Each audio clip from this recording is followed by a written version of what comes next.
Hello and welcome back to Steampunk's GameSpot, PC-focused show where we talk about things that affect PC users and gamers in general, but mostly have a focus on PC. Yeah. I'm Ed Matran and this is Josh McDonald, and this week we're going to talk about microtransactions. Yes. Why? Why are we talking about microtransactions? Yeah, so we want to talk about what is the problem with microtransactions. And the reason we're talking about this week is because of the law that was passed in Belgium saying that microtransactions are gambling. It's a game of chance where people Specifically loot boxes in that Specifically instance. loot boxes. So you're putting money into loot boxes where you don't know exactly what you're getting out. That constitutes as gambling. They've said as a law that you will be subject to being taken to court if people like EA, Activision Blizzard, keep those things in their games. The really interesting thing with Belgium is everybody has pulled out of having loot boxes in their games. So Overwatch, you could no longer buy loot boxes in Overwatch in Belgium. Activision Blizzard was on board. Everybody got on board except for EA. EA are refusing to take loot boxes out of FIFA. They're actually willing to go to court over it. And when you hear the ridiculous statistic that 67% of EA's revenue from last year was because of loot boxes, because of microtransactions, it makes sense.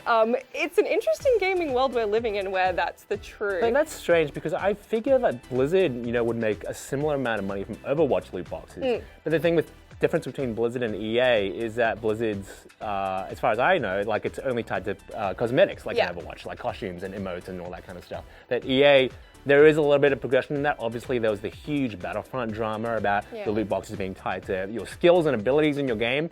And, obviously in the sports games, where Ultimate Team is a very popular mode, getting ahead in that game can come from buying loot boxes and getting a lucky draw, really. We do see similar numbers from Activision Blizzard. They made $2 billion That's a loot lot of boxes. That's a lot of dollars. So that's actually the same amount. So what they made out of microtransactions, not loot boxes specifically, was $4 billion. $2 billion of that came from King, the mobile games. So they own Candy Crush now and that entire conglomerate of games.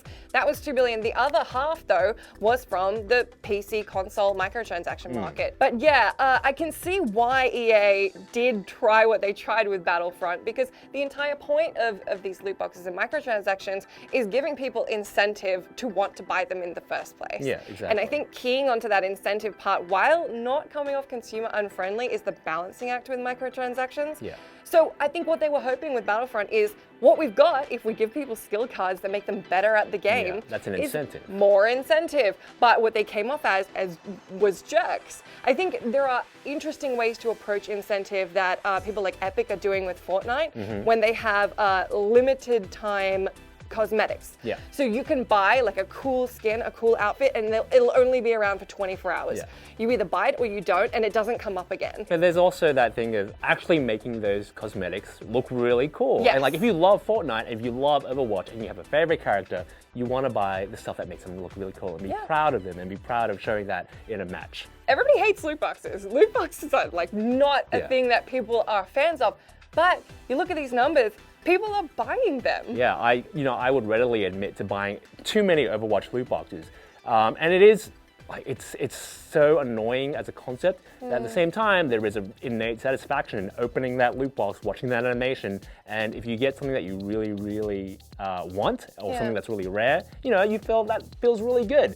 That's so interesting to me because I've never bought a loot box. Really? And I never would. Yeah. I can't imagine being in that space where I so desperately want a cosmetic if I felt like I needed to put extra money in to get a leg up in a multiplayer competition in something like Battlefront, I think that would put me off the game. Yeah, that would put me off the game as well. The reason why I buy loot boxes for certain games or I put money into microtransactions for certain games is because I play a lot of those games. Yeah. Like, sure, I paid $60 for Overwatch to begin with, but I put 400, 500 hours into that game. Like I put 700 hours into Dota 2, and so I'm happy. And Dota 2 is a free game, and I've put so much of my life into it that I'm happy to throw Valve, a few dollars here and there. The thing that really gets me is that we complain about microtransactions all the time. I complain about them. Everyone complains about them, but everyone buys them. It's crazy. Using the Dota 2 example specifically, obviously they had their big annual international tournament, the International 2018.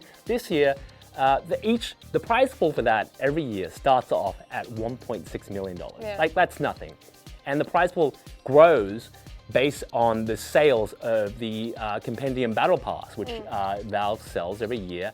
It comes with like exclusive skins, emotes, map skins, a nice fantasy league sort of bracket thing. It's $10. There's a small portion of that goes to the final prize pool for the tournament. Yeah. That's really nice because you're giving back to the players as well. Yeah. And it's only $10 out of your pocket. But think about that. The prize pool this year was the biggest it's ever been. It's $25.5 million. Yeah.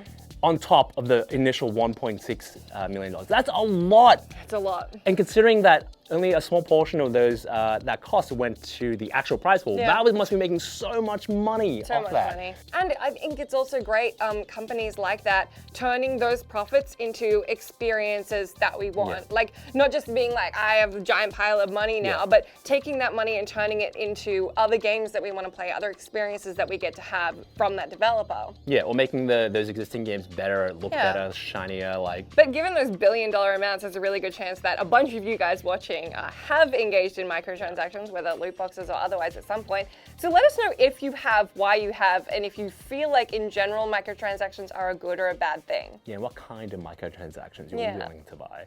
And while we're asking you for your comments on this week's topic, thank you very much for your comments on last week's topic where we talked about what platform you should play certain multi-platform games on. Is it PC? Is it not PC? Here's what you had to say. Jedi KV on site said, I try to stick to PC where possible. Why? And listed a bunch of points, including better refund policies, higher frame rates, making the games more responsive, and PC games being able to travel between machines, which is more difficult between console generations without keeping the old hardware. That said, they said they wouldn't go for PC if the port was bad, buggy, or an afterthought, if they needed split screen or local multiplayer, which is something we mentioned last week. And another thing we mentioned is when your friends bully you out of being on PC and you get stuck on console when you didn't really want to be there. Yeah, all valid points. PC gamers have often been burned on bad ports. Arkham Knight, for example, and GTA 4, which have all been pretty bad. Yeah. So, if you don't have another avenue to play those games, it can be really tough. And you yell on the internet a lot. Baseman on GameSpot said, PC is always best graphics, best performance, mouse and keyboard, desktop couch, mods, etc. So versatile, and none of the limitations of consoles. I only play exclusives on consoles because I can't play them on PC. That's, basically the general sentiment of a lot of people. Yeah. PC graphics are always going to be better than any console, but I find myself every time I play a PC game, I get really obsessed over the graphics. I'm like twiddling the menus, making sure my frame rate is at optimal 60 frames per second all the time, making sure that I'm getting the highest resolution, like making sure it's like downsample if I'm on a 1080 monitor, and making sure the 4K is working fine. I get obsessed with that stuff.